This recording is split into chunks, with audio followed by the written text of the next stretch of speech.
या पिंटू ही से भिजवा रही?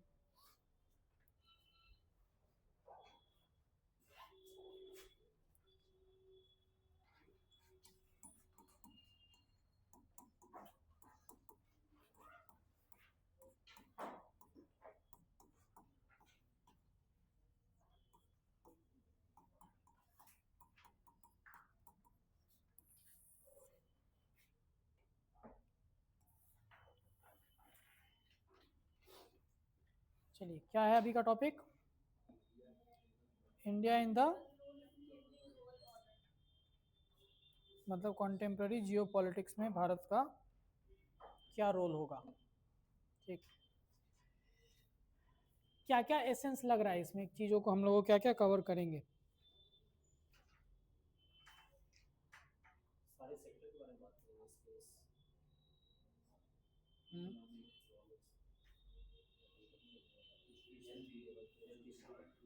हेल्थ। इंडिया का रोल हम लोग को देखना है चेंजिंग ग्लोबल ऑर्डर के कॉन्टेक्स्ट में। मतलब ज़्यादा फोकस किस पे रहेगा, हमारा फॉरेन रिलेशन जियो पॉलिटिक्स के ऊपर। ठीक है, तो उसमें बहुत माइन्यूट माइन्यूट सेक्टर को इंक्लूड नहीं करिएगा, फिर वो पूरा का पूरा इस ऐसे का जो एसेंस है या जो थीम है, क्रक्स है, वो कहीं ना कहीं डेविएट हो जाएंगे। उस पर नहीं हम लोग को फोकस करना है। फोकस किस पे रखना है, हम लोगों को फोकस रखना है कि जो जियो पॉलिटिकल डेवलपमेंट्स हो रहे हैं, मतलब कि देश के लेवल के सारे जो मामले हैं, उनमें भारत किस तरह से अपने आप को आगे कैरी करे, क्योंकि बहुत तेजी में ग्लोबल ऑर्डर चेंज हो रहा है। ठीक है, तो अब यहाँ पर एक पूरा का पूरा मिक्सचर हम लोग को दिखाना होगा विथ रिस्पेक्ट टू। जब हम लोग बात करते हैं तो फिलोसफिकल जो हमारा फॉरेन पॉलिसी की बात हम लोग करेंगे, उसका क्या बेस है, तो फिलोसफिकल बेस हमारे फॉरेन पॉलिसी, इसका इस्तेमाल करिएगा। दूसरा, हम लोग एनेक्डोट्स यूज़ करेंगे जहाँ पे ये चेंजिंग रोल में भारत जो अपने आप को ढाल रहा है वो दिखता हो।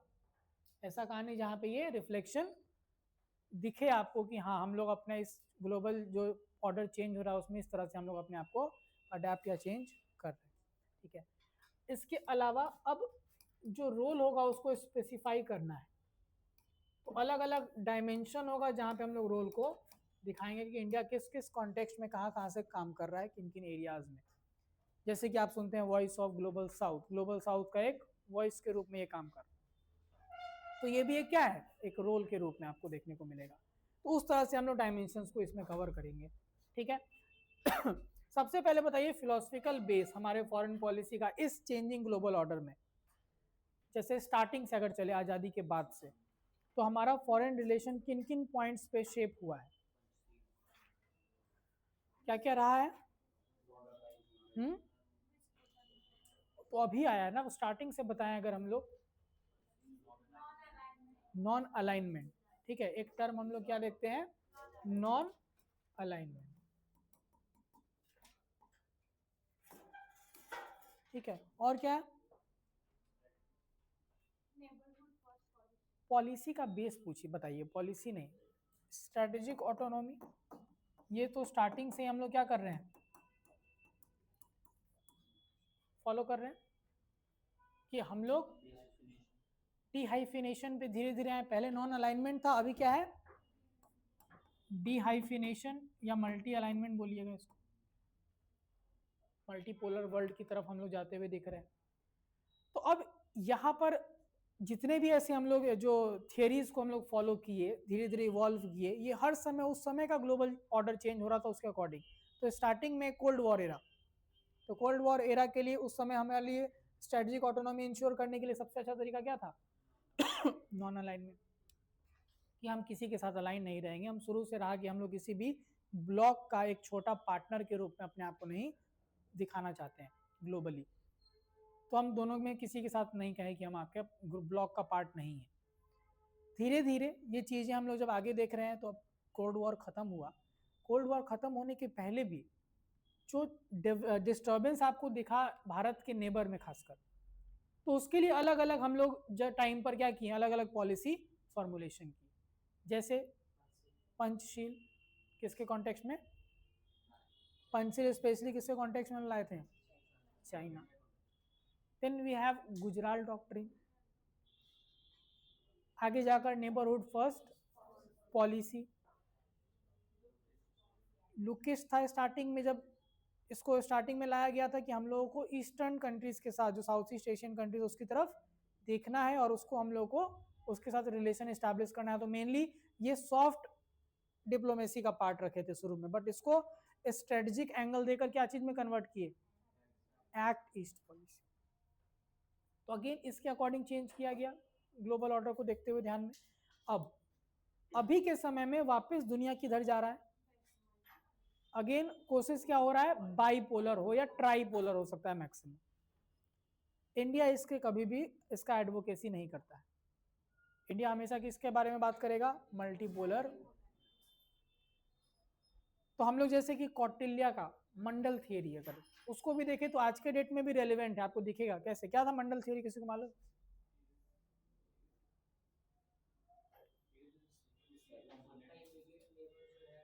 इमीडिएट नेबर हमेशा दुश्मन रहेगा, नेचुरल एनिमी, और उसका जो नेबर है वो आपका नेचुरल एलाय। अब देखिए यहां पर ये आप कैसे देख रहे हैं इस चीज को। अगर हम लोग नेबरहुड फर्स्ट पॉलिसी की बात करें, इससे हम लोग इमीडिएट नेबर्स को कैटर कर रहे हैं। नेबरहुड फर्स्ट पॉलिसी में ये किस पे बेस्ड है, non reciprocity. What is non reciprocity? So in return we are not expecting anything, जो भी हम आपको मदद कर रहे हैं उसके एवज में हम कोई एक चीज एक्सपेक्ट आपके तरफ से नहीं करेंगे। तो नेबरहुड फर्स्ट पॉलिसी से हम लोग क्या करें, इमीडिएट जो हमारे नेबर्स हैं उसको हम लोग टैकल करते हैं, जिसमें ह्यूमैनिटेरियन असिस्टेंस हो जाए, पैसा हो जाए, कल्चरल एक्सचेंजेस हो जाए, ये सब कुछ हम लोग दे रहे हैं, टेक्नोलॉजिकल सपोर्ट हो गया। नेक्स्ट, जो इमीडिएट नेबर है उसका नेबर आपका क्या होगा, नेचुरल अलाई होगा, फ्रेंड होगा। जैसे आप इसको आप दिखाइएगा कैसे, तो हमारा जैसे एक्ट ईस्ट पॉलिसी के अंदर पहले आते हैं अगर, तो हम लोग का रिलेशन फिलीपाइंस, वियतनाम इसके साथ काफी अच्छा हम लोग कर रहे हैं। अफगानिस्तान अगर हम लोग उधर साइड की बात करें तो ये रिलेशन स्टैब्लिश करें, यानी कि ये मंडल थियरी अभी भी हम लोग यूज कर रहे हैं for our what, strategic autonomy and geopolitical orientation. तो इस तरह से फिलोसफिकल एक फाउंडेशन आपको देना होगा इस एसे में, कि जब पूछेगा कि भारत का रोल कैसा होना चाहिए, तो आप कहानी, फिलोसफिकल फाउंडेशन, जो भी हमारी चीजें फॉलो हम लोग कर रहे हैं, इसका कुछ ना कुछ बेस है, वो सारी चीजें 3 रोल पे हम लोग आएंगे। ठीक है, वो सारा कुछ इस डॉक्यूमेंट में कोशिश किया गया कवर करने का। अब यहाँ पर एक चीज बताइए, अगर हम लोग स्टार्ट करते हैं about the role of India in the changing global order, तो अगर जैसे एक रोल हमने कहा वॉइस ऑफ ग्लोबल साउथ,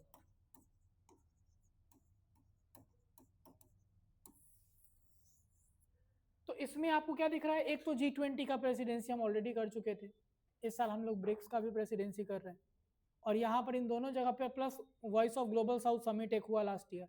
ये सारी चीजों से इंडिया का प्रोजेक्शन क्या हो रहा है कि अभी तक सदर्न हेमिस्फीयर माना जा रहा है क्या, ये आइसोलेटेड रहा है ग्लोबल एरिना में, और इसके लिए इंडिया कभी भी इसके फेवर में या इसके सपोर्ट में बात नहीं करता। इंडिया को ये क्या लग रहा है कि इंडिया जो है, मतलब जो हमारा ग्लोबल साउथ था, मतलब पूरा साउथर्न हेमिस्फीयर, ये उतना इक्वली पार्टिसिपेट नहीं किया है। तो अब इंडिया किसकी तरह इमर्ज हो रहा है, अपने आप को कर रहा है लीडर ऑफ ग्लोबल साउथ। बहुत सारे इसके ऑर्गेनाइजेशन है, जैसे अगर आप एग्जांपल दे G20 में किसको इंक्लूड कराना, अफ्रीकन यूनियन को इंक्लूड कराना, ये एक इंपॉर्टेंट स्टेप था इंडिया की तरफ से as the leader of global south. और क्या रोल हम लोग को दिख रहा है भारत का भी आने वाले समय में, भारत का क्या इंपॉर्टेंट इन्फ्लुएंस दिखेगा, तो मल्टीपोलर वर्ल्ड। कैसे मल्टीपोलर वर्ल्ड बताइए, इंडिया ब्लॉक का पार्ट नहीं रह रहा है, इंडिया किसका पार्ट नहीं रह रहा है, इसी ब्लॉक के पार्ट तक अपने आप का, अपना जो आइडेंटिटी है उसको रिस्ट्रिक्ट नहीं कर रहा है, ये मल्टी अलाइनमेंट पे फोकस कर रहा है, जो हमने टर्म यूज करते हैं ना, डिहाइफिनेशन पॉलिसी या मल्टी अलाइनमेंट। जैसे अभी सिंपल सा एक चीज समझिए, क्वाड का अगर मेंबर बन गया इंडिया, क्वाड का ही मेंबर रह जाता, तो वो क्या हो सकता है, आइदर क्वाड नेशन और जो क्वाड में नहीं है, तो बाइपोलर की तरफ हम लोग जा रहे थे, लेकिन इंडिया क्वाड का मेंबर रहा, at the same time BRICS. Quad में भी उतना ही इंगेज हो रहा है जितना वो ब्रिक्स का एक्सपेंशन कर रहा है, ब्रिक्स प्लस ये क्वाड जैसा ग्रुप ऐसा नहीं समझना है कि हाँ एक ही ऐसा ब्लॉक बनाने के लिए इंडिया जाएगा। आप देखिए I2U2 क्या है, इसको बोलते हैं वेस्ट एशिया का क्वाड। समझ रहे बात को? तो ये मल्टीपोलर अलाइनमेंट के लिए बहुत जरूरी है कि हाँ क्या हो, इंडिया का रोल स्ट्रेंथेंड हो, और इंडिया अपने आप को इसी तरह से प्रोजेक्ट भी कर रहा है, क्योंकि इंडिया अब कभी ये चीज नहीं अलाउ करेगा या होने देगा कि हाँ कोई भी पर्टिकुलर एक ब्लॉक या दो ब्लॉक मिलकर क्या करे, रूल बेस्ड ऑर्डर बनाए। ऐसा नहीं होगा। ये हमेशा किस पे रहेगा, बेस्ड रहेगा, मल्टीपोलर अलाइनमेंट पे बेस्ड रहेगा। तो उसके लिए हम लोग जो अलग अलग ग्रुपिंग्स की बात करते हैं, और फिर बाकी कंट्रीज का जो हम लोग क्या कर रहे हैं उसके लिए आवाज भी उठा रहे हैं। जैसे सिंपल एक एग्जांपल यहां दीजिए, इजराइल और पैलेस्टीन का। इसमें इंडिया का रोल सबसे अच्छे से आप दिखा सकते हैं आप कि हम लोग टू नेशन स्टेट के ऊपर उतना ही ज्यादा एम्फेसिस कर रहे हैं, क्योंकि यूएन में 2 बार हम वोट किए हैं पैलेस्टीन के फुल मेंबरशिप के लिए, and eight the same time हम लोग इजराइल से एग्रेसिवली भी इंगेज होते हैं। I2U2 इसका सबसे बड़ा एग्जांपल है, इजराइल के साथ इंगेज होने का, कि हम लोग कितना ज़्यादा इजराइल की तरफ भी झुके हुए हैं, but at the same time पिछले 1 साल में 2 बार हम लोग क्या किए हैं, यूएन में पैलेस्टीन के फुल मेंबरशिप के लिए वोट किए।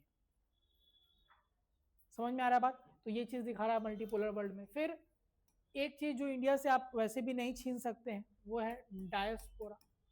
ये हमेशा ग्लोबल ऑर्डर जो होगा उसमें एक इम्पॉर्टेंट रोल क्या प्ले करेगा, भारत का जो डायस्पोरा है, इतना बड़ा जो पॉपुलेशन है जो अलग अलग देशों में रह रहा है, ये भी वहाँ का क्या कर रहा है, जो पॉलिसीज़ हैं और जो ग्लोबल हमारे पॉलिटिक्स हैं उसको भी फ्रेम करने में हेल्प करता है।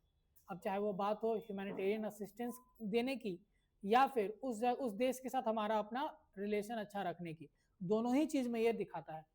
मलेशिया खासकर एक एग्जांपल में हम लोग बात करें, इधर की जो कंट्रीज है हमारे, तो मलेशिया उसमें एक एग्जांपल है, मॉरिशस है। इन सब देशों के साथ हमारा अच्छा रिलेशन हम लोग बना रहे हैं, और सिर्फ इनका वॉइस भी हम लोग लेकर जाते हैं। उसका एक सबसे बड़ा रीज़न क्या है, हमारा डायस्पोरा, पूरा मिडिल ईस्ट हमारा अच्छा रिलेशन। अब इसराइल के साथ आप अच्छा रिलेशन रखते हैं, साथ साथ आप सऊदी के साथ उतना ही इक्वली इंगेज आप हो रहे हैं। डायस्पोरा का एक इम्पॉर्टेंट रोल है इस चीज़ में, और वो कंट्रीज भी इस चीज़ को क्या कर रही हैं, एड्रेस कर रही हैं, क्योंकि उनके यहाँ इतना पॉपुलेशन है, उनका इकॉनमी चल रहा है इसके बेसिस पे। तो हम लोगों को तो फायदा है, but at the same time उनको भी फायदा है, इकॉनमी में बहुत कंट्रीब्यूशन हो रहा है। फिर soft power, what is soft power? So cultural, sports, yoga का हम लोग अपने आप को लीडर डिक्लेयर किए हैं। योगा डिप्लोमेसी जो हम लोग लेकर आते हैं, चाहे वो फिर बॉलीवुड हो गया, टेम्पल्स का इनॉग्रेशन अलग अलग देशों में हो रहा है, आयुर्वेदा। तो इस तरह से हम लोग सॉफ्ट डिप्लोमेसी, स्पोर्ट्स, सिनेमा, इनके थ्रू जो हम लोग डिप्लोमेसी कर रहे हैं, ये भी इंडिया का एक जो इसका जो असर है वो ग्लोबली दिखता है। तो आपको सॉफ्ट पावर भी जो इसका है इंडिया का वो काफ़ी स्ट्रांग है। तो अब जो ग्लोबल ऑर्डर सेट हो रहा है उसमें ऑब्वियस ही बात है, हार्ड पावर या जो स्ट्रेटजिक रिलेशन है वो तो इंपॉर्टेंट है ही, but at the same time soft power भी क्या है, बहुत इंपॉर्टेंट रोल प्ले कर रहा है, और उसमें इंडिया का जो है वो हमेशा अपर हैंड रहा है। चाहे वो कल्चरल हेरिटेज की बात कर दीजिए, आप बुद्धिज्म से जोड़ दीजिए। अब थाईलैंड है या जो भी साउथ ईस्ट एशियन कंट्रीज हमारे हैं, इनका एक कनेक्शन तो बुद्धिज्म से भी हो जाता है, तो अपने आप एक नेचुरल अलाई के रूप में दिख जाते हैं ये लोग इंडिया के साथ। तो इस तरह से सॉफ्ट डिप्लोमेसी जो है वो भी इंडिया का एक बहुत इंपॉर्टेंट टूल रहेगा इन द चेंजिंग ग्लोबल ऑर्डर।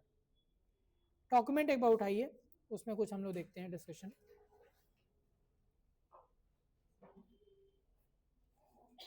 जो लोग नहीं लिए हैं,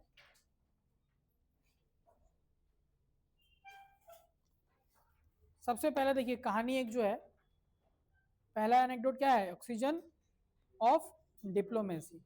देखिए ये कहानी क्या लिखा हुआ है। सो साउथ चाइना सी में एक रीसेंट मैरीटाइम स्टैंड ऑफ के कारण एक इंडियन नेवल कमांडर से पूछा गया कि इंडियन जो वहाँ पे वॉरशिप थी वो क्या क्यों पेट्रोल कर रही है along what French and Singapore के वेसल के। तो रिस्पॉन्स क्या आया था, we are not here to contain anyone, we are here to ensure the commons remain common. तो इस पर्टिकुलर कहानी से क्या समझ में आया कि इंडिया का जो रोल है वो रूल बेस्ड ऑर्डर के लिए काफी एसेंशियल बन जाता है, खासकर जब अब इंडिया के बारे में बात हो रही है, जैसे साउथ चाइना सी है या इंडो पैसिफिक है, हम लोग यहाँ पे अपना जो इन्फ्लुएंस रखे हुए हैं, इसमें ये नहीं है कि हमको दिखाना है कि मेरा हेजेमनी है, हमको ये अपना यहाँ पे कंट्रोल और ये चीज नहीं दिखाना, हमको ये दिखाना है कि रूल बेस्ड ऑर्डर फॉलो हो रहा हो यहाँ पे भी। तो चाइना का एक्स्ट्रा डोमिनेंस या यूएस का एक्स्ट्रा डोमिनेंस ये सब अलाउड नहीं होगा, सबके लिए एक बराबर प्रॉपर स्पेसिंग, इसके लिए इंडिया हमेशा काम करेगा। देखिए, in the landscape of 2026, the global order is no longer a monolith of Western hegemony or a simple binary of the Cold War.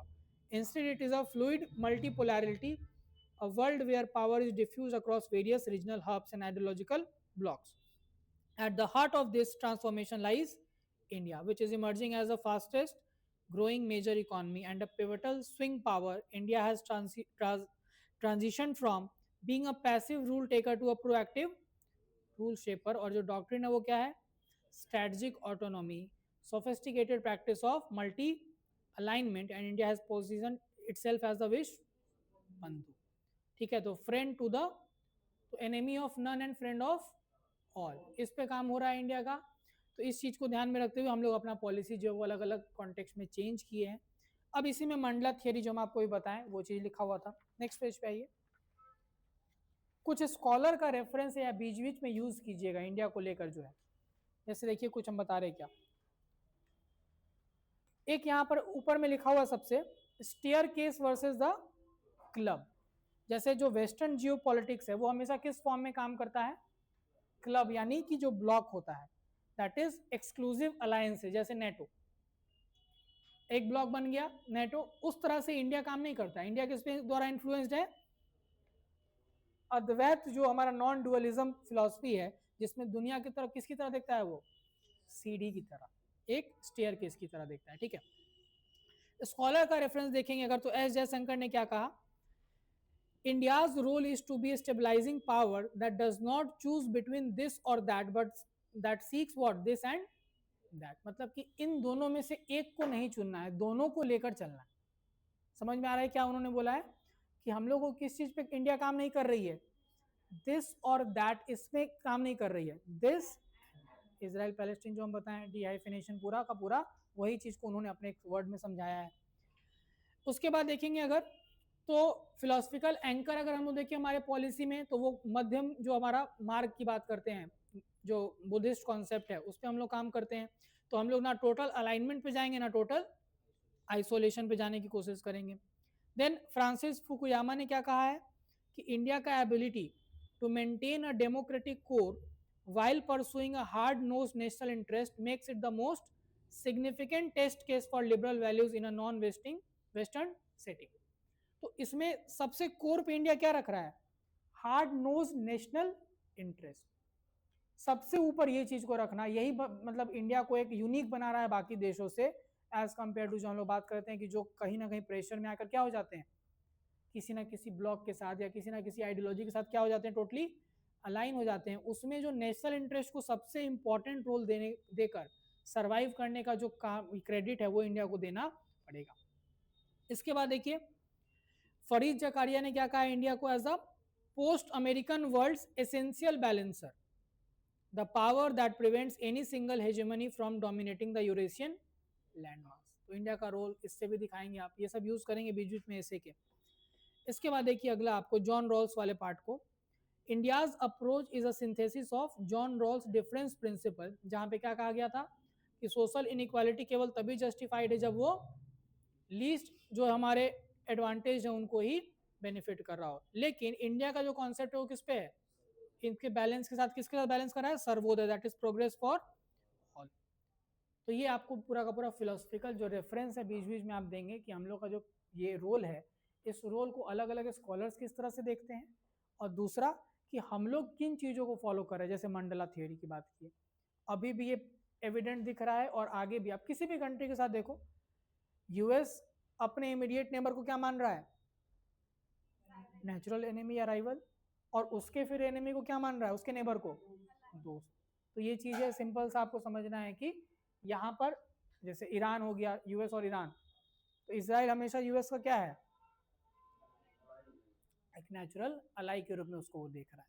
मतलब हम अगर बात करें जो आपका एनिमी है उसका जो नेबर होगा वो आपका दोस्त। तो ये मंडला थियरी ऑफ कौटिल्य, ये हमारा अभी भी जो फॉरेन पॉलिसी है उसमें ये रिफ्लेक्ट होता हुआ आपको दिख रहा है। चलिए, अब यही आपको रोल है जो अलग अलग 5 पॉइंट्स में रोल समझाया गया है। पहला है philosophical foundation, that is strategic autonomy and multi alignment. ठीक है, पढ़िए इसको एक बार। पहला रोल जो भारत अपना प्रोजेक्ट करेगा इन द ग्लोबल ऑर्डर।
सो इस वाले पॉइंट में ज्यादा एम्फेसिस किस पे करिएगा, यूएस रशिया के ऊपर।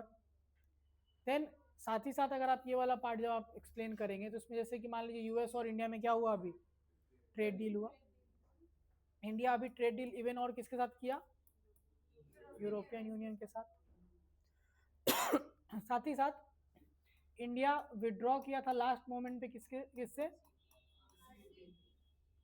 और यूएस और इंडिया का जो ट्रेड डील हुआ उसमें जो अभी तक अनऑफिशियल जो स्टेटमेंट्स आया, जैसे ट्रम्प के द्वारा आया था कि इंडिया को किससे कम करना है, इंपोर्ट ड्रास्टिकली कम करना है, कहाँ से, रशिया से, और किधर से बढ़ाना है, वेनेजुएला और यूएस की तरफ से। इस पर इंडिया का कोई रिस्पॉन्स नहीं है, इंडिया ने अभी इसको ऑफिशियली एक्नॉलेज नहीं किया है। इवन रशियन जो एक्सटर्नल अफेयर्स मिनिस्टर है उन्होंने क्या कहा कि ट्रम्प के अलावा अभी तक कोई भी ऑफिशियल स्टेटमेंट जो है या कोई डॉक्यूमेंट में ये चीज़ नहीं लिखा है कि इंडिया क्या करने जाएगा, रशिया से ऑयल कम करेगा। और आप डेटा दीजिए 2025 highest importer of Russian oil कौन रहा है, इंडिया, पूरा ईयर का 2025 का। तो क्या इंडिया यूएस का प्रेशर में रशिया से अपना रिलेशन को कॉम्प्रोमाइज कर रहा है, नहीं कर रहा। तो ये चीज आपको दिखाना है, स्ट्रेटेजिक ऑटोनॉमी, और यहाँ पर क्या करना, मल्टी अलाइनमेंट पे फोकस करना। ये इस एग्जांपल पे सबसे ज्यादा इसलिए फोकस देना है क्योंकि ये अभी सबसे ज्यादा न्यूज में चल रहा है। ठीक है ना। अगर हम लोग बात करें तो आपने टैरिफ जब लगाया किसी प्रोडक्ट पे कितना, आप इस पे कहाँ तक आए, 18% पे आए। तो अगर देखा जाए तो जैसे इंडिया और यूएस में अगर ट्रेड देखे तो सरप्लस किसका है, इंडिया का। तो ये 18% जो 50% से हुआ है, ये भी क्या है आपका, इंडिया के बेनिफिट वाला पार्ट में आ रहा है। अगर आप टैरिफ लगाएं कि रशिया से हम कर रहे थे डील या जो भी है, आप इसी को घटा के कितना किया, 18%, हमने इसके साथ क्या कम किया, नहीं। तो अल्टीमेटली ये स्ट्रेटेजिक ऑटोनॉमी इंश्योर किया जा रहा है। दूसरा, सॉवरेन वाला पार्ट पे आप लोग एक चीज लिखवाए थे, वो भी आप मेंशन करिएगा, एमईए वाला। 4 अगस्त 2025 एमईए का स्टेटमेंट, जब इंडिया ने डायरेक्टली यूएस का जो चेहरा है वो दुनिया के सामने रखा था कि आप हमारे ऊपर टैरिफ लगा रहे हैं इस बेसिस पे कि हम रशिया के साथ ट्रेड कर रहे हैं। आप खुद रशिया के साथ ट्रेड करते हैं, ईयू का डेटा तक दिया कि ईयू का ट्रेड तो हमसे ज़्यादा है जो ईयू और रशिया के बीच में ट्रेड हो रहा है। और उसमें भी ध्यान किस बात पे ज़्यादा उन्होंने ये किया, मतलब अट्रैक्ट करवाया लोगों का कि हमारे केस में जो रशिया के साथ डील हो रहा है that is of national compulsion. उन लोग का जो ट्रेड हो रहा है वो नेशनल कंपल्सन का पार्ट भी, हम लोग अगर ऑयल ले रहे हैं, डिफेंस इक्विपमेंट ले रहे हैं, मतलब ये क्या है, एक नेशनल कंपल्सन है, ये नहीं कोई छोड़ सकता ना। आपके केस में तो ये है भी नहीं, फिर भी आपका जो ट्रेड वॉल्यूम है यूरोपियन यूनियन और रशिया का वो किससे ज़्यादा था, इंडिया और रशिया। तो हम लोग वो सारी चीज़ें दिखाएंगे कि किस तरह से इस पर्टिकुलर प्रेशर में रहते हुए किस तरह से ये ग्लोबल ऑर्डर जो चेंज हो रहा है, जहाँ ट्रेड प्रोटेक्शनिज्म अमेरिका दिखा रहा था, उसमें भी इंडिया ने क्या किया, अपने स्ट्रेटेजिक ऑटोनॉमी को हमेशा ऊपर रखा है, सुप्रीम रखा है। ठीक है, दूसरा पॉइंट देखिए, लीडिंग द ग्लोबल साउथ, पढ़िए उसको, जहाँ मल्टी अलाइनमेंट वाला फर्स्ट वाले में पार्ट था ना, वहाँ आप वो भी लिखेंगे, ब्रिक्स और क्वाड दोनों का एक्टिव मेंबर। और आई गेस कि 2026 में पहली बार ऐसा होगा कि ब्रिक्स और क्वाड दोनों का मीटिंग इंडिया में होने वाला है। अभी ब्रिक्स का तो कंफर्म है, क्वाड का भी इस बार इंडिया में होने का ही बात चल रहा है। तो ये बहुत बड़ी बात है। क्या कोई और कंट्री के पास इस तरह का, आप देख सकते हैं, मतलब कि ग्लोबल पोजिशनिंग है किसी और कंट्री का कि यहाँ सेम अलग अलग एकदम बिल्कुल विपरीत ब्लॉक्स दो हैं और दोनों का होस्ट कंट्री जो है वो सेम। ये भी इसके स्ट्रेटेजिक ऑटोनॉमी का कहीं ना कहीं एक अपहेल्ड किया जा रहा है इसमें।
इसी में एक और स्टोरी भी देखिए दिया हुआ है, डिजिटल ग्रेन इन एडिस अबाबा।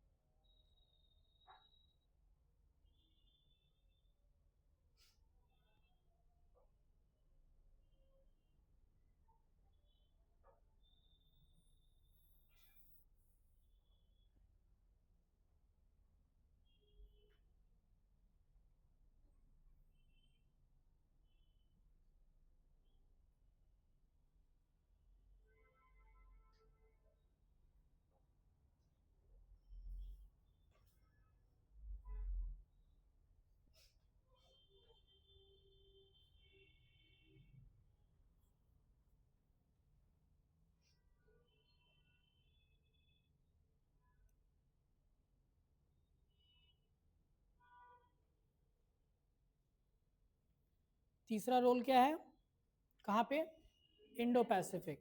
तो सिक्योरिटी कंज्यूमर से क्या चीज़ में कन्वर्ट हो रहा है, इंडिया अपना रोल को ले जा रहा है net provider.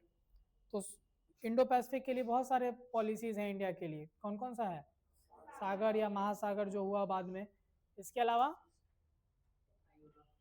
IORA, Indian Ocean Rim Association, ठीक है, तो ये जो भी हमारे इसमें पर्टिकुलर जो इनिशिएटिव्स हैं with respect to Indian Ocean region, Quad भी उसमें एक इंपॉर्टेंट रोल प्ले कर रहा है इंडो पैसिफिक के लिए, उसका जिक्र करेंगे आपकी। हम लोग नेट प्रोवाइडर बनने की बात कर रहे हैं।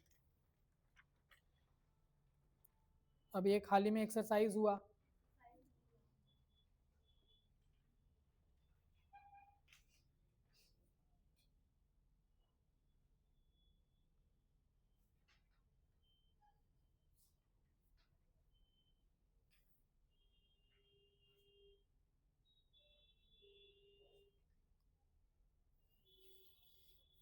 कोई भी तरह का डिजास्टर भी होता है इस एरिया में तो सबसे पहला रिस्पॉन्डर भी कौन बन के आता है?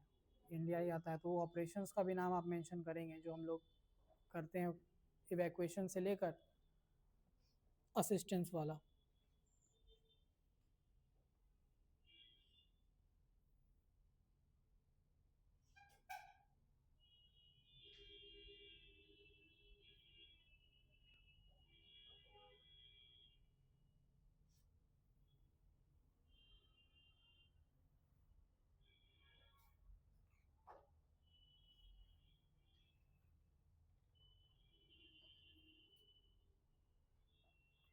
एक और भी है IONS करके है, इंडियन ओशियन नेवल सिंपोजियम, ठीक है, वो भी ध्यान दीजिएगा। IORA IONS।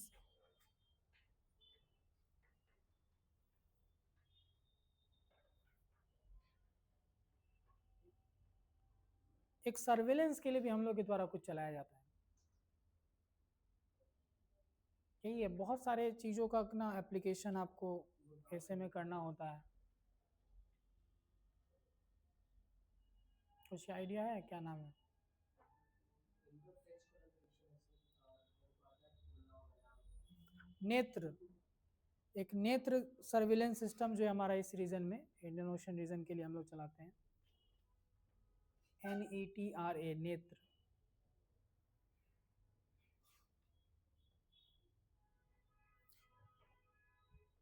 यहाँ पर आप चाइनीज इन्फ्लुएंस जो है उसको भी टैकल करने वाला एक एलिमेंट दिखा सकते हो, साउथ चाइना सी वाला, मतलब ये string of pearls and necklace of diamond.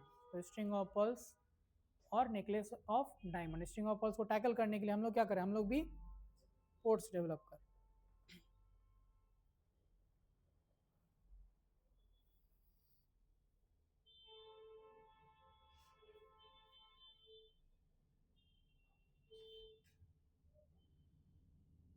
अगला है इकोनॉमिक एंड टेक्नोलॉजिकल सोवरेनिटी। इसमें एक टर्म लिखा हुआ है चाइना +1, क्या होता है?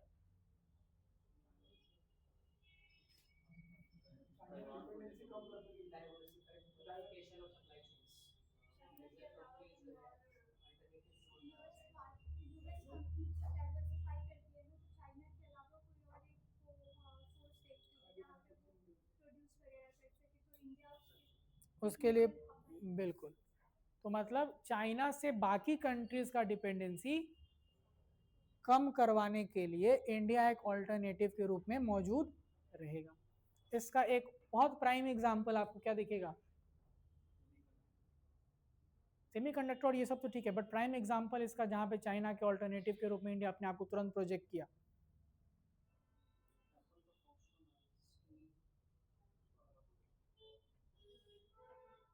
सेक्टर स्पेसिफिक नहीं, एक पूरा का पूरा पॉलिसी है।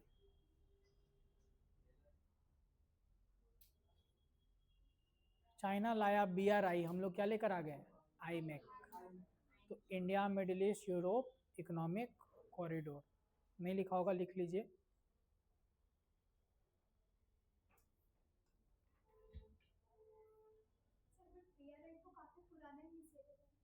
तो जैसे कि हम लोग को क्या प्रॉब्लम है जब हम बात करें BRI से, कि कंट्रीज उसको ज्वाइन करेंगी, चाइना की हेजेमनी बढ़ेगी, ट्रेड की जहाँ तक बात आएगा उसका डोमिनेंस हो जाएगा।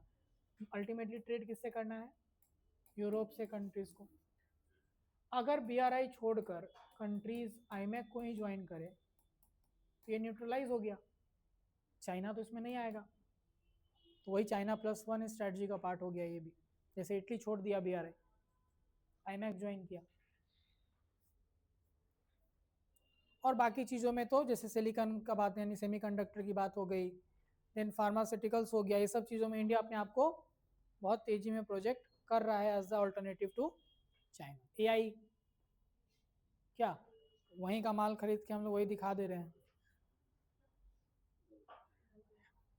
गलगोटिया यूनिवर्सिटी। तो एआई के में भी हम लोग ऑल्टरनेटिव देने का कोशिश करते हैं।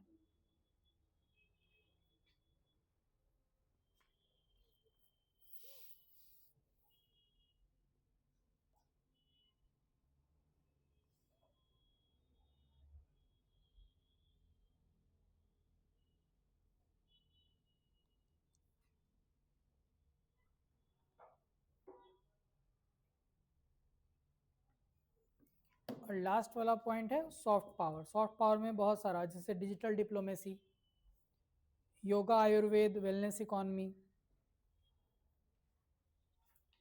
डायस्पोरा, बॉलीवुड, क्रिकेट, एजुकेशन, ये सारा कुछ इसमें आएगा। पढ़िए उसको एक बार।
तीसरा जो स्टोरी है वो एक नेट सिक्योरिटी प्रोवाइडर के रूप में भारत को प्रोजेक्ट करेगा, जिसमें ब्रह्मोस मिसाइल के बारे में एक टेक्निकल स्पेक समझाते हुए देखा जा रहा है। कहाँ पे?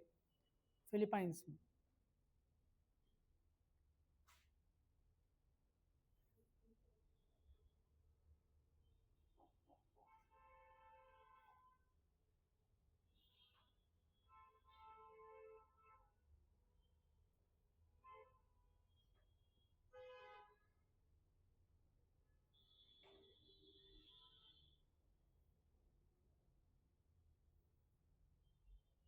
इंडिया का ऑफिशियल स्टैंड क्या था वेनेजुएला का जब प्रेसिडेंट कैप्चर हुए थे? तो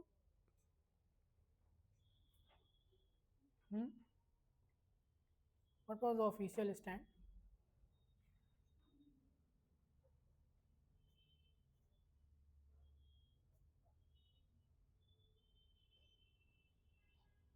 इंडिया उसको मोरली राइट करेक्ट मानता है स्टेप को? तो एक चीज हमेशा इस बार इस तरह के ऐसे में मेंशन करिएगा, that India believes in mutual respect for sovereignty.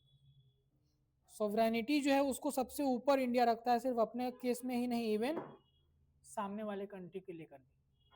तो अगर वहाँ पे मजदूरों कुछ गलत काम कर रहे थे या कुछ चीज़ में इन्वॉल्व थे, उससे फर्क नहीं पड़ता है। अल्टीमेटली वहाँ पर क्या चैलेंज या क्वेश्चन हुआ वेनेजुएला का? सोवरेनिटी, जो इंडिया कभी भी उस चीज़ का इनकरेजमेंट नहीं करता। इसीलिए उसने कहा था जब ये स्टेटमेंट आया था ऑफिशियली कि we are closely monitoring the situation, however sovereignty of every country is our prime aim या गोल। पैलेस्टीन को लेकर भी यही चीज़ है, सोवरेनिटी का रेस्पेक्ट इंडिया हमेशा करेगा, हर देश का करेगा। तो ये जब इस तरह का भी आप स्टेटमेंट्स को जो सरकार ने किसी इम्पोर्टेंट जो इवेंट्स हुए हैं उस पर लिया हो, उसको आप यूज़ कर सकते हैं। ये भी दिखाएगा भारत का क्या ओरिएंटेशन है, क्या रोल दिख रहा है हमारे चेंजिंग ग्लोबल ऑर्डर में। रशिया यूक्रेन में आप दिखा सकते हैं उसका पोजीशनिंग। तो रशिया यूक्रेन के लिए, यूक्रेन रशिया को भी कहीं ना कहीं कंडेम किया बहुत बार, जब ऐसा ब्रूटल ह्यूमन राइट्स वायलेशन का केस देखा गया था एक दो बार, जब बच्चों के बहुत बच्चे मर गए थे, बोचा जैसे एक जगह था वहाँ पे। And eight the same time अगर आप देखेंगे तो यूक्रेन के खिलाफ में, मतलब यूक्रेन के सपोर्ट में वोटिंग से भी क्या किया अपने आप को एब्सटेन किया, वो चीज़ है। अब इसमें अगला समस्या आएगा कि चैलेंज क्या क्या हो सकता है आगे, इंडिया को क्या चैलेंज फेस करना पड़ सकता है। एक तो चैलेंज किसकी तरफ से आएगा, एक यूएस, चाइना और यूएस। अभी चाइना से ज़्यादा जो थ्रेट के रूप में दिख रहा है वो यूएस की तरफ से आ रहा है, क्योंकि पूरा ग्लोबल ऑर्डर ही चेंज हो रहा है। मान लीजिए कि इंडिया अपने आप को प्रोजेक्ट कर रहा है क्लाइमेट के लिए, हर लगातार जो COPs हुए हैं उसमें क्या किया इंडिया, बोला है कि जो डेवलप्ड नेशंस हैं उनका ये दायित्व है, उनकी रिस्पॉन्सिबिलिटी है कि आप इतना पैसा जो है वो देंगे इसके लिए, और हम लोग जो है वो जो हमने कमिटमेंट दिया उसके अकॉर्डिंग फेज आउट करेंगे धीरे धीरे। अब यूएस तुरंत विड्रॉ कर ले अगर इस तरह के ग्रुपिंग से, तो एक तरह से चैलेंज हो जाता है। तो एक समस्या ये दिखता है। फिर चाइना की तरफ से तो ऑब्वियस सी बात है, बिकॉज ऑफ इकॉनमी, जो हमारा डिपेंडेंसी है कुछ ज़्यादा, उस कारण से एक समस्या है चाइना को लेकर। तीसरा समस्या है नेबरहुड इंस्टेबिलिटी, कि आपके पड़ोसी देश ही जो है वो पूरा अनस्टेबल है। इस कारण से अगेन पॉलिसी फ्रेमवर्क्स में प्रॉब्लम है। चाहे हम लोग अगर बात करते हैं कि हम लोग नेबरहुड फर्स्ट पॉलिसी ही की बात कर लें, यहाँ पर क्या होगा कि इनस्टेबिलिटी के कारण फॉरेन जो इन्फ्लुएंस है कंट्रीज में वो बढ़ जाता है बहुत आसानी से। लोग बोल रहे हैं कि पूरा बांग्लादेश में किसका इन्फ्लुएंस रहा इन सब चीज़ों के पीछे, अमेरिका का, जो बांग्लादेश में ये हुआ। तो अब इससे प्रॉब्लम इंडिया को ही हो रहा है। तो unstable neighbourhood is also a challenge in India's role to maintain the global order. ठीक है, उसके बाद ट्रांजेक्शनल ग्लोबल पॉलिटिक्स जो अभी ट्रेड को लेकर चल रहा है, खासकर यूएस का टैरिफ वॉर हो गया, ट्रेड प्रोटेक्शनिज्म हो गया। मान लीजिए कभी चाइना क्या करे, मार्केट में डॉलर इनफ्लक्स कर दे जितना उसका रिजर्व्स में है, तो ये सब एक इंस्टेबिलिटी क्रिएट कर देगा पूरी तरह से। अगर हम लोग ब्रिक्स के को लेकर जो डॉलराइजेशन की तरफ जा रहे हैं, सपोज कल को अमेरिका इस चीज़ के ऊपर स्ट्रिक्ट एक्शन लेता है, तो ये क्या है, ट्रेड प्रोटेक्शनिज्म के कारण बहुत समस्या निकल कर आ रही है। इंडिया यूएस का ट्रेड हम लोग इतना अच्छे से चलता था कि हाँ सरप्लस में है, हम लोग बहुत अच्छा कर रहे हैं इंडिया यूएस के बाद। चाइना के साथ जो हमारा लॉस है वो थोड़ा बहुत यूएस के थ्रू हम लोग कैटर भी कर रहे हैं। धीरे धीरे यूएस की तरफ से भी यहाँ कंपनी जैसे एप्पल का आना, सैमसंग के अंदर सैमसंग दूसरे का, सैमसंग ने अपना सबसे बड़ा प्लांट खोला भारत, ये सारी चीज़ हो रही है। बट बीच में फिर क्या आ जा रहा है, ट्रेड प्रोटेक्शनिज्म, मतलब डी ग्लोबलाइजेशन। 1991 में क्या हुआ, ग्लोबलाइजेशन। अभी किधर जा रहा है कंट्रीज, डी ग्लोबलाइजेशन। जैसे मागा, मागा क्या है, मेक अमेरिका ग्रेट अगेन। तो उसमें क्या है कि सबसे पहले किसका इंटरेस्ट प्रोटेक्ट हो, अमेरिकन का। तो ये ट्रेड प्रोटेक्शनिज्म वाला पार्ट जो वो कहीं ना कहीं क्या करेगा, ग्लोबल इंस्टेबिलिटी क्रिएट कर सकता है। ये एक समस्या आपको देखने को मिल सकता है भारत के सामने जब अपने रोल को प्रोजेक्ट करेगा इन द चेंजिंग ग्लोबल ऑर्डर। ठीक है, लास्टली कंक्लूजन देखिए एक बार, उसमें भी कुछ फिलोसफिकल रेफरेंस है।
ठीक है, इस पे ऐसे लिख लेंगे।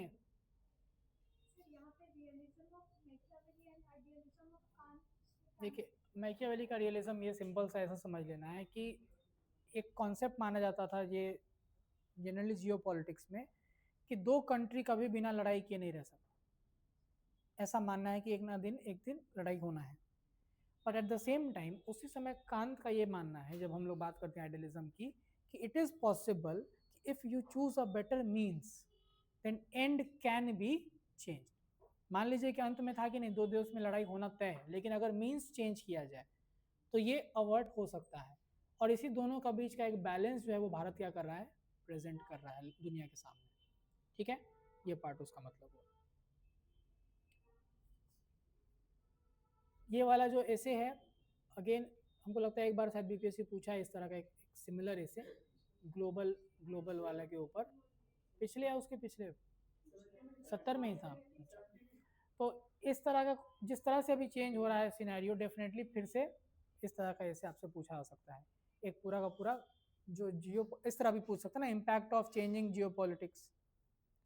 तो मेजर जो पॉइंट्स है वो यही सारी चीज रहेंगी, इम्पैक्ट क्या हो सकता है चेंजिंग जियोपॉलिटिक्स का भारत के ऊपर, या भारत का रोल कैसे इमर्जिंग पावर के रूप में अपने आप प्रोजेक्ट कर सकता है वो इस चेंजिंग जियोपॉलिटिक्स में। तो इसको ध्यान से रखना है। बट हाँ ये ध्यान दीजिएगा कि जब इस आईआर की बात आएगी तो आप पॉलिसीज वगैरह का इस्तेमाल करेंगे, जैसे हम लोग बोले ना पंचशील है, गुजराल है, नेबरहुड फर्स्ट है, सागर है, जो भी इस तरह के पॉलिसीज हम लोग देखते हैं आईआर के अंदर, ये सारे पॉलिसीज यूज करने पड़ेंगे आपको, क्योंकि इन सब पॉलिसी का कुछ बेस है और वही बेस के कारण अपना जो रोल है इंडिया वो इतना स्ट्रांगली रख पाता है, इतना आसानी से मैनिपुलेट या इतना आसानी से इंडिया इन्फ्लुएंस्ड नहीं हो पाता।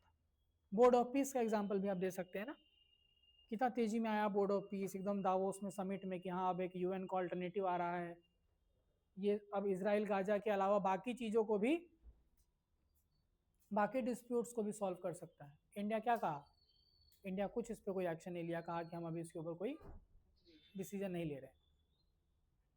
नहीं तो जनरली कंट्रीज क्या है, जो दावोस में गई थी वो जाकर उसमें पार्टिसिपेट की, इंडिया प्राइम मिनिस्टर गए ही नहीं जानबूझ के।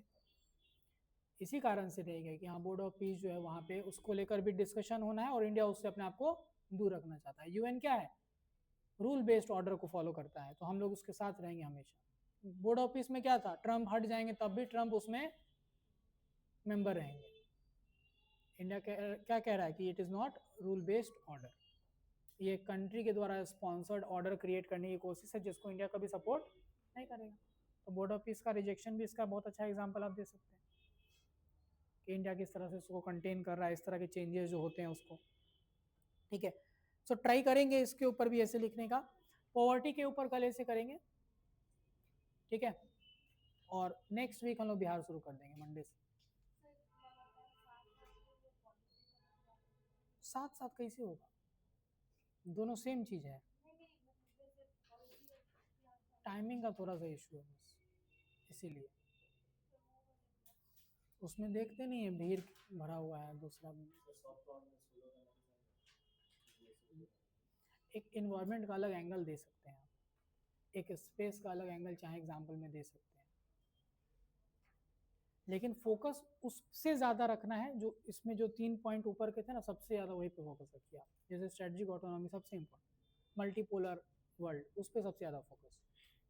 ठीक है, देखिए काम ऐसे करना है, पॉलिटी वाला जो एक क्लास है जिसमें कि हमको अभी नया कुछ चीज़ बताना है, जैसे कि लोकल बॉडीज़ का 1-2 क्वेश्चन हो गया, कुछ करंट के क्वेश्चन हो गए, वो क्लास कर लेंगे 2-3 घंटा जितना का भी, उसमें सब आपको प्रिंट आउट देंगे, उसको डिस्कस कराएंगे। इसके बाद आपको डाउट लेकर आना है, उसमें हमको कुछ नहीं पढ़ाना है मॉड्यूल 1 से मॉड्यूल 8 के रिवीजन में, वो आपका जो डाउट होगा आप लोग डाउट इकट्ठा कर लिए, हर मॉड्यूल का लिख के लिए आए, उसको हम लोग करा देंगे। जो थोड़ी 8 दिन लगेगा, उसमें हो सकता है 2 ही दिन में हो जाए, 3 ही दिन में हो जाए।